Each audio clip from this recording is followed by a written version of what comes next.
今日喺 Dunnes Stores 裏邊見到有 King's Fish 賣，今晚就整返個蘿蔔炆油甘魚，希望大家鍾意啊！先將油甘魚處理好，我哋將魚腮咧攞咗出嚟，跟住魚肚裏邊咧嗰啲血水咧同埋污糟嘅嘢，我哋都洗走佢。表面嗰個嘅魚鱗咧，我哋用刀輕輕刮走佢，跟住洗乾淨就可以啦。抹乾水之後咧，我哋咧就可以切件，分開兩餐食。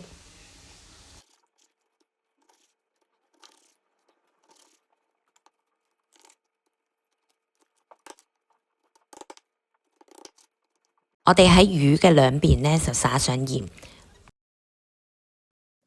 其餘部分我哋用保鮮袋呢，就放入冰格。食之前嗰晚我哋攞出嚟解凍，咁就得㗎啦。材料就係咁簡單啦。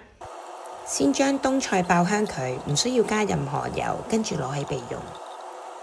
加少少油之後，放入配料爆香佢，放入蘿蔔，跟住加少少糖，中和佢辛辣味道，煲到至腍備用。啲油熱咗之後呢，我哋放入魚頭，將佢兩邊煎到金黃色。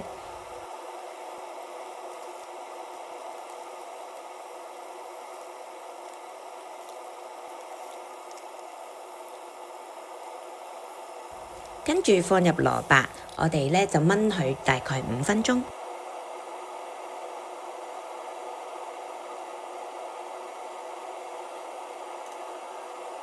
呢個時候，我哋放上葱、蒜、芫茜同冬菜，再焗佢1分鐘，咁就完成㗎啦。